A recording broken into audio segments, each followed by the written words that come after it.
Today I want to talk a little bit about what I did between December 2014 and April 2015, between Christmas and Easter.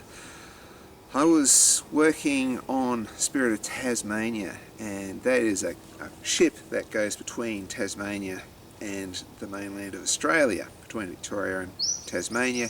It has lots of passengers, and at that time I was doing a live painting. I was painting in front of people for their amusement, for their entertainment. And I was, doing a few other things too. Sometimes in the morning I would be screen printing insect designs on people, and my best friend Jennifer would be giving an insect talk, and so we worked as a team and we delivered this educational insect thing that was fun. It had a bit of screen printing happening, so that was good. That took up an hour or so. And also I do a cartoon workshop where I teach people how to draw cartoons, which is also a lot of fun. But this ate into the day, and so what I had was probably between 2 hours to 3 hours to complete a painting on a moving boat, and also stopping and talking to people too. It's something that you have to engage people in. You're not just there just for people to look at your paint. You have to turn around and chat to people as well. So it's an interesting way of introducing a lot of people to art in a short amount of time. Looking back over the history of this, it's a very recent thing to paint, I guess, for entertainment, well, speed painting anyway. I guess there's always been that thing where people will be interested to watch somebody work, but to make it in a formalised form of entertainment, there's probably, the first time I saw it was probably in the 90s, and there's a guy called Danny Dent, I'm pretty sure his name is. Now Danny Dent, I saw it in a film clip, which was a Jimi Hendrix film clip. So Jimi Hendrix is playing this music and they didn't have a film clip to it, so they got Danny Dent to just throw, basically pelt paint up on this wall, and it's like he graffitied this great big portrait of Jimi Hendrix, and I was blown away. I thought this was fantastic. I think it appealed to the abstract expressionist side of me because of the way he painted. He did something that was realistic, but he did it in a splat, energetic way. So he's certainly, in my book, probably one of the greats in that. However, loving that, it was always about celebrities.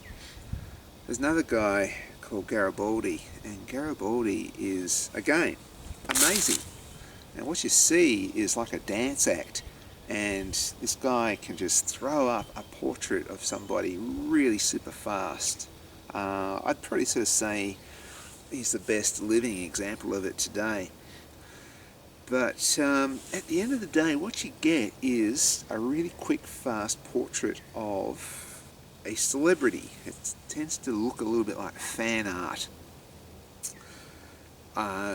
What saves is probably the splats and the way it's carried out, but it is, at the end of the day, sort of a little bit like fan art. It's not really saying anything. It's the art is actually in the doing. It's not the finished product. So the art is in people watching paint being thrown around and then recognising something. The art's not so much in the final product.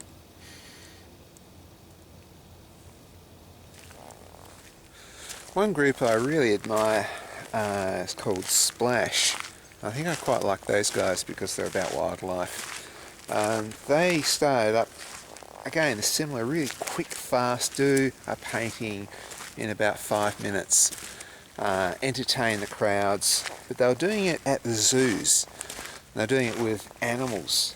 And the other interesting thing is they're wearing these black full body suits, so you can't tell who they are.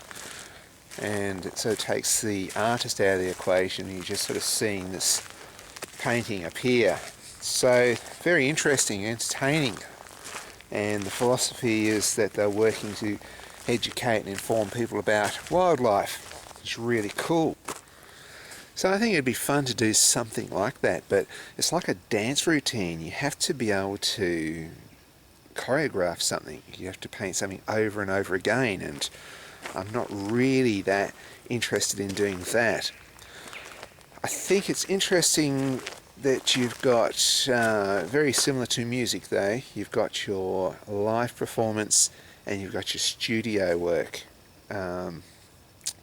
And, you know, famous musicians sell live albums because there's something about live that it's just a bit riskier, and it's just, you know, you have to throw the paint down a bit quicker. Did a little bit of research. I found Sarah Rowan Dow, and she's an artist who is not a speed painter, but she does live painting. She does it at exhibitions and things like that, and she also talks about this thing of, you know, it's risky, and because there's a little bit of risk in it, it just brings a bit of life to the painting. And so she does interesting stuff. Now, what I call her stuff fine art, as in it's really interesting painting. It's got interesting concepts. The other stuff is, like I said before, a bit like fan art. It's clever, it's brilliant, but I think I'm looking for, what I'm doing is I just want to do one-offs. I don't want to be repeating myself over and over again till I perfect it. And so I'm going more along the lines of her philosophy than, say, the philosophy of a lot of the other painters.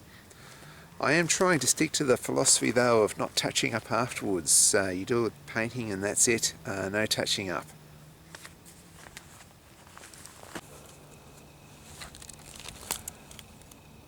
Okay, this is my one-day painting sketchbooks. So, there is a plan that I did. I decided to do a lot of paintings with above and below the water, just to see the meeting of the two worlds, and also a lot of them are based on Fibonacci spirals, so there's Fibonacci spirals through them.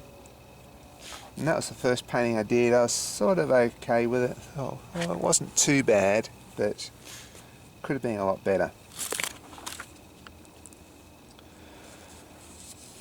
Here's me trying to work out some other compositions for paintings.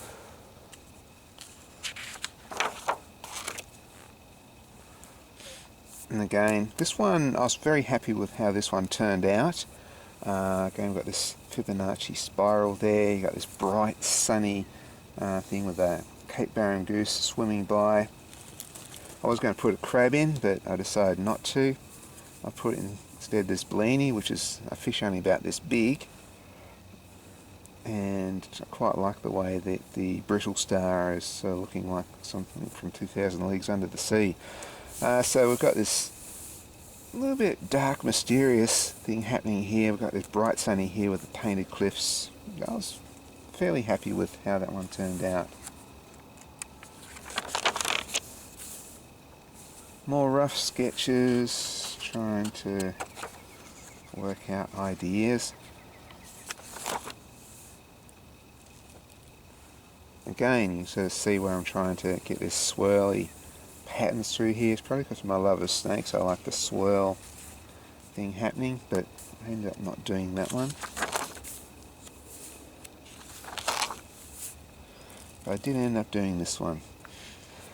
So, just refining some of my reference material, the whalebone, there's some geese there, and I actually took some photographs, and so I've sort of drawn the photographs there. So I don't like working from photographs, but if I do work from photographs, I'll sketch them and then go away, get the photograph out of the way, and then just work from my sketches, and that way it just works a lot faster for this sort of drawing, this sort of painting. If I have a photograph, I'd spend too long painting it. This has given me limited reference, and so I can only go so far and I have to stop.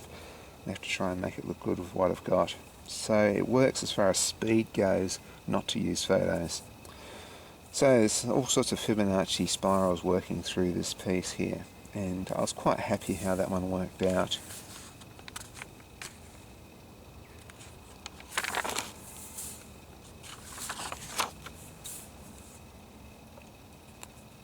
This one here, I was quite happy with that sunset or sunrise, and quite happy with that bit there and that bit. I think the wombat probably need to fix his face up a bit. He doesn't look cute enough in the actual painting, but a lot of this is sort of, the beginning of where this all went later on. But some of the water effects I thought were okay. They worked okay. I was just experimenting, making it up as I went along. So this one here, again, you can see this Fibonacci spiral very strong here. I think what I wasn't happy with this one and eventually was that the trees and the clouds got a little bit mixed up, and it made it a bit unclear, whereas in the rough sketch here it seems to work okay. But anyway, and I think the little tiny spot of red for the robin was a nice little touch. Now this one's one of my favourites. I think this one has a nice sort of watery effect to it. Has that above and below, the meeting of two worlds here. Under the water, which is often deep and mysterious, this time it's bright and colourful and shallow, but you've got this sort of, almost sinister dark big fish here in the form of a big smooth stingray.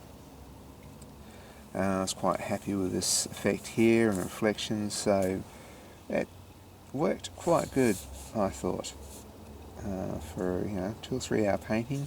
Not too bad. This one, it's my wombat one. It had some good bits to it. Robin, I suppose. The tadpoles were pretty good. I sourced them from one of my other reference books where I'd drawn some good tadpoles. Snake I just did straight out of my head because I've done so many snakes. It sort of worked okay. It seemed a bit drab compared to some of the others. This one here would probably be my favourite. This is a place called Bird Rock off Maria Island. You can sort of see here, I've put in this Fibonacci spiral again. It goes from here. Those birds are almost like a dot to dot, bringing it through there and then ending up on here with one little lone bird there. So I quite like the Bird Rock, and I quite like the watery effect. So it's interesting. It's just so many. I'm doing so many that I can't help but progress a little bit on these. More workings out. Oh, this one here. This one became a problem. See, I did plenty of reference drawings of the penguins. A bit of reference for the kelp here. Quite happy with the kelp. It was very stressful because I think I was trying to do too much in the short period. I only had like about 3 hours to paint this. And unfortunately, although it looks pretty good here, in the actual painting, it looks a little bit like the devil's surfing. So it's a surfing devil, and it's probably one I'm going to probably paint over. Because, yeah, just not quite happy with it. Right, more workings out. I was going to do a hermit crab, ended up not doing it. You can sort of see here they're really rough. I often try and get 2 Fibonacci spirals in there, so you've got this balance and play off there, but this one is one that never happened. Another one that never happened. Okay, this one sort of worked. There's a few things I didn't like about it, a few things I did. Stingray, again, but gets a little bit confusing in this area here, and I don't like this water effect there. The idea is trying to tell a story of a wombat's sort of turned up on the beach and the devil's chasing these penguins into the water. The penguin's almost taunting the devil to come out, and there's something potentially dangerous in the water. Not to the penguins, but maybe to the devil if it stepped on it. And the wombat's turned up and go, whoops, I'm out of here. I think this one worked a lot better. The devil on the rock before looked like it's surfing. This one doesn't look like it's surfing so much, so it's certainly working better. The abalone which I'm not real keen on eating, but it's an interesting animal. Again, saw plenty of those down the beach in the rock pools, so I love playing in rock pools. So all in all, this one's not too bad. Yeah, I didn't mind this one. I just like the story of this one, of the 3 native hens chasing a devil. I think I had something nice about the feel of this too. Cowfish just by itself, when you're snorkel diving, you go along, there's nothing, and then suddenly there's one little thing by itself. So I think that was, probably drawing upon my experiences a bit. And now we change themes. Doing theme for the Maritime Museum, amongst these 30 or so pictures, there's about 8 for Maritime, which is going to be a separate little exhibition. Again, working Fibonacci spirals, I was just really hooked on this composition just for all of these. That was the first drawing I did of a ship getting into trouble, which is the Sydney Cove. I then wanted to link it back to the Maria Island paintings, so I've done above and below, which worked quite well, and I think the end result was quite good, but this is all I had to go on. Did sort of work on the seaweed here, trying to make it almost like an Art Nouveau style as it's rocking around the wind, and of course I put a shark there. Whereas the Maria Island ones, mostly the underwater is very sort of playful almost. It's almost fun. It's a little bit mysterious, but also fun. This is sort of mysterious and a little bit sinister. And so I've got this great white shark sort of heading towards this boat. Sketches of ones that never got done. And here we go, working out a bit of composition here. This one's called Death of Another Alaska. So putting some figures in, and again sort of underwater, and then there's this octopus, which again looks a bit menacing. So they're on this nice little island, although the sky's a bit dark and gloomy, but the underwater looks like it's a little bit scary, a little bit mysterious, and a little bit sinister. On the Spirit of Taz, I'm chopping and changing between the maritime theme and the wildlife theme. Now this one here, I'd done this one once before, sort of. I've done the wombat, the moon, the devil. I did this as a really quick painting. I didn't really plan it that well, and one of these, sometimes they look good here and they look bad on a painting. So this is awful painting I did, which I'm not real fond of. So I thought I'll go back to it. But by this stage I have got these new things I'm trying out, these Liquitex. They're like paint pens, so it's a marker pen, but it's got artist quality acrylic paint in it, and so I've sort of gone over this and it's given it almost a cartoony illustration look, which is sort of interesting. And again, it's a good experiment, but does it actually work as a painting? Probably not. Okay, water rat. I didn't see a water rat at Maria Island, but I know they're there, and the morning or so before I did this, I saw a water rat at Port Melbourne, because when I go on Spirit of Taz I have to stop at Port Melbourne. I'm always looking at the wildlife there, and there's toadfish, there's water rats, stingarees, so I love that sort of stuff.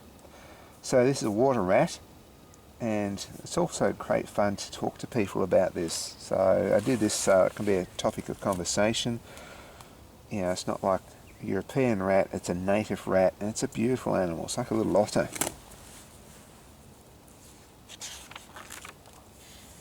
Okay, planning back to the maritime theme, and after the Sydney Cove ran aground near Preservation Island, we've got a few longboats came off. This is one of the longboats with some of the crew, and again under the water This guy's diving into the water, but just to show a little bit of danger there, we've got a bit of a stingray.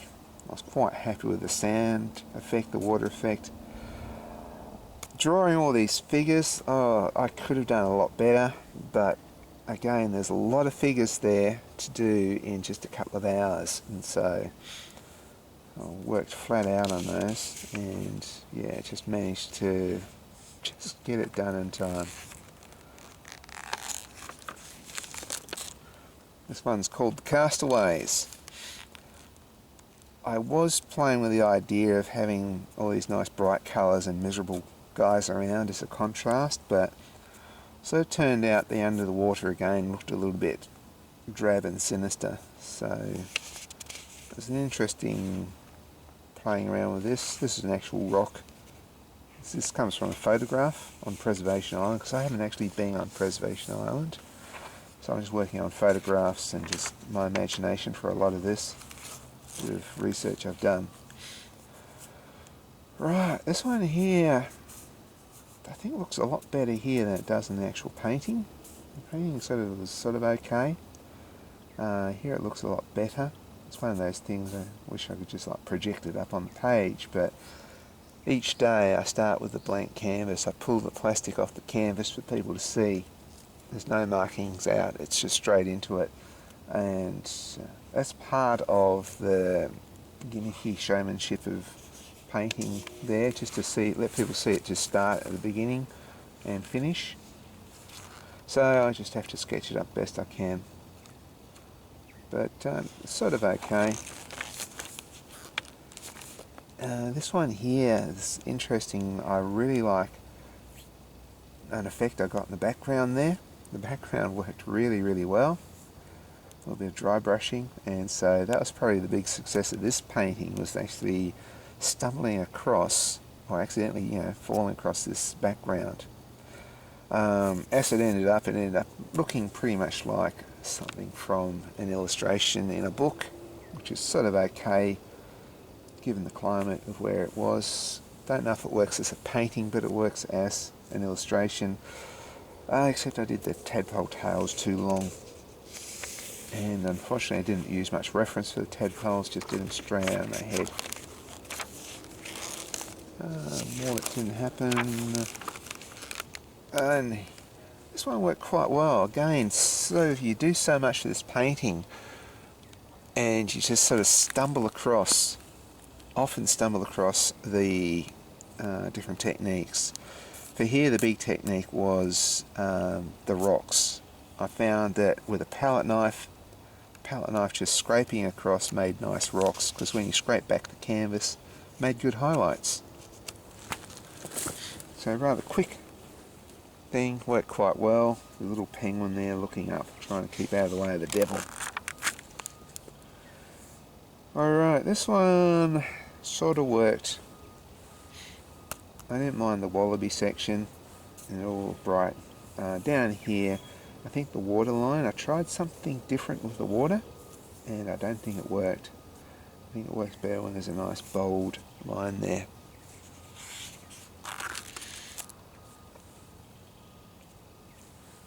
So, working a bit more, I had another couple of sailings, which I thought I'd try and do Matthew Flinders and George Bass to tie in with the Sydney Cove story, but I don't know. So here's all I had to work on with the George Bass.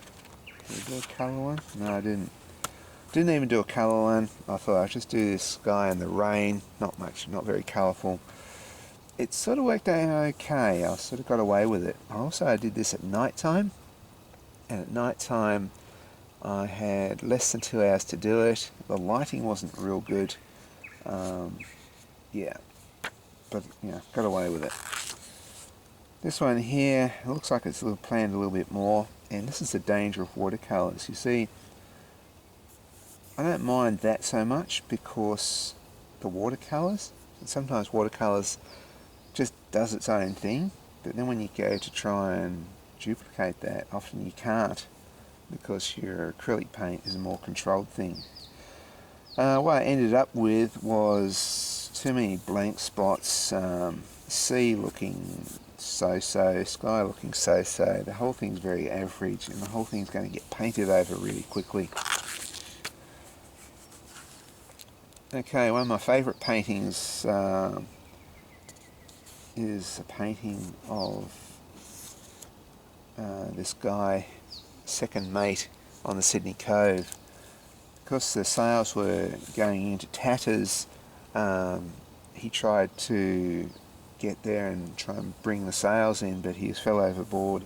Basically just drew my own hand here. This reference. Did a few drawings of hands. Did a rough watercolour here. This time, although this doesn't look as good, this is actually more valuable reference because I'm not trying to make a pretty picture here. I'm actually trying to work stuff out. The end result was the final painting worked out quite good. I was really happy with it. So the next painting I do, which again got bits of reference for, I wasn't happy at all. Probably because a couple of things.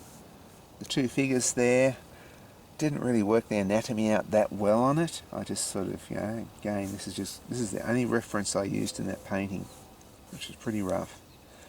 The other thing is I tend to be a bit colourblind. If somebody's got like slightly darker skin, I tend to forget that. I tend to, I see Indian people just like us, just like me, and so I did their skin too light. So I have to be more observant with other cultures. Other people have different coloured skin.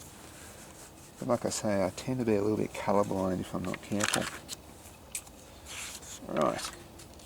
Okay, I ended up not buying the right sized canvas. I got these ones that are really small. And I didn't want to do real small paintings, so I put two together and I painted this one with the kangaroos and the snakes. Again, this is the only reference I had. So this is a diptych. I worked out the composition to work over the two, so they don't really work as individual pieces, they only work together as a set. And yeah, I didn't mind that, I thought it was okay. One that I didn't do, it was going to be a quoll and a platypus, never did it. Did do this one. Again, not overly happy. I think it just looks a bit like an illustration out of a book, which would sort of be okay if it was in a book, but as a painting itself, it's not so good.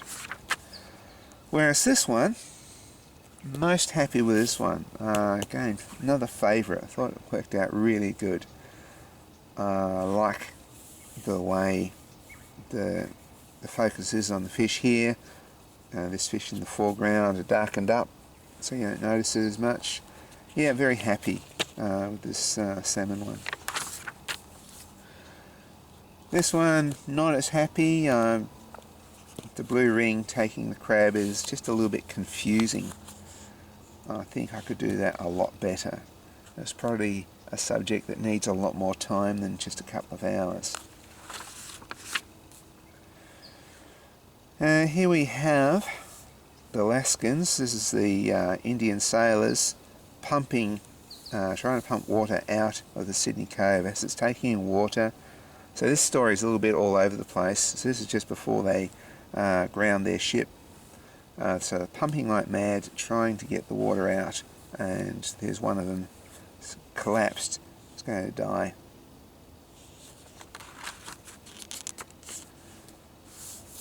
Okay, very quick, easy reference for this painting here.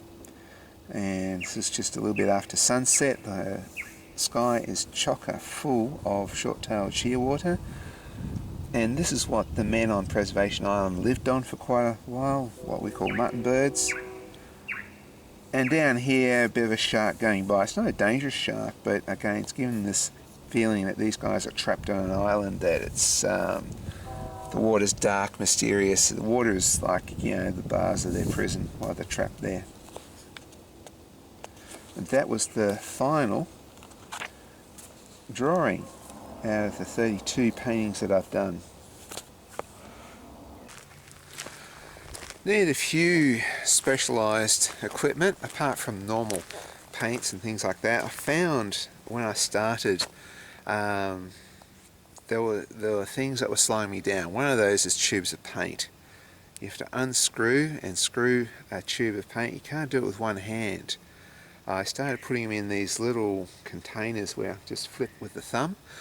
I ended up buying some of the Atelier paints. They are called free flow paints, and they are brilliant because flip of the thumb, squirt some out, it's already fluid, you don't have to add water to it, you can just paint straight away.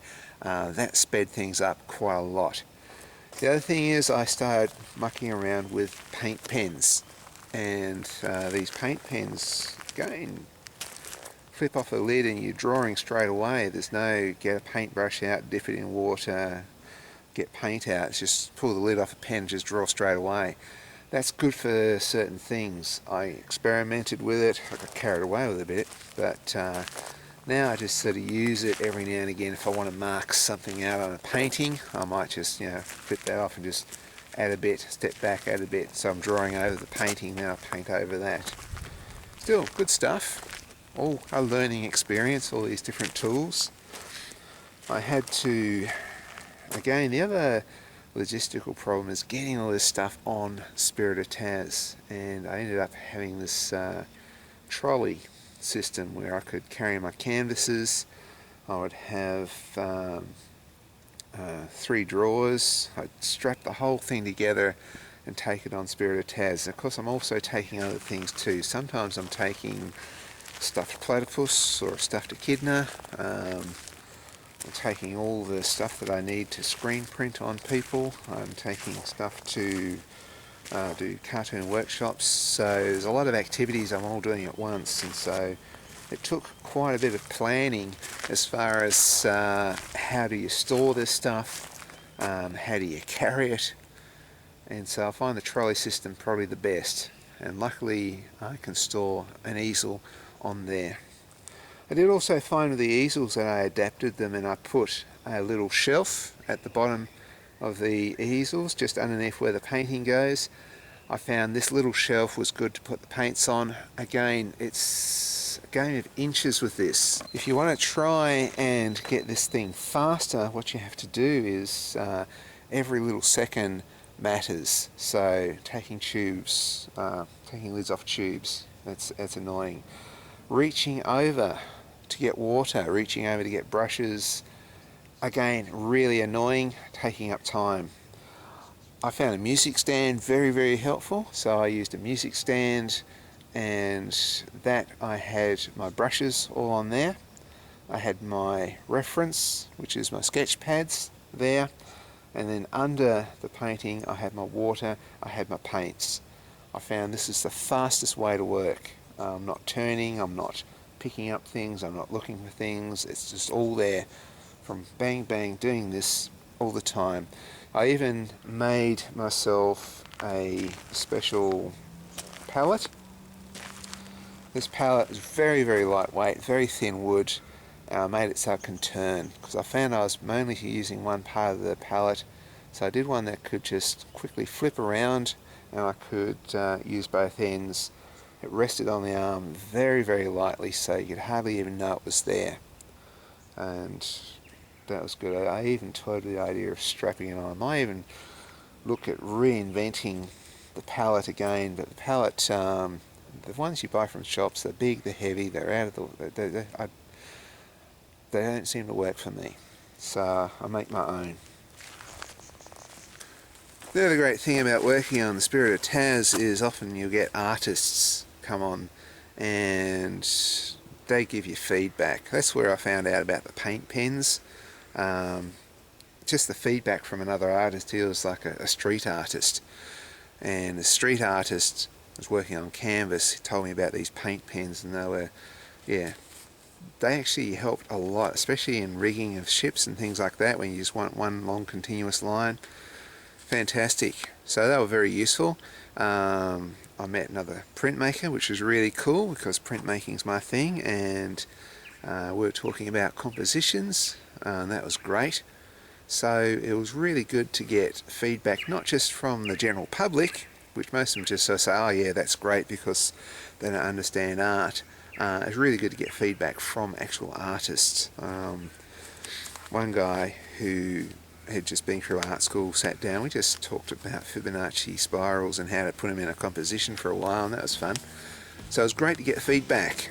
So most of it was all positive, but yes, it's one of the good things about working in public, because I had my way. I just work in a studio and get somebody to slide food under the door and never go out. But yes, interesting public opinions.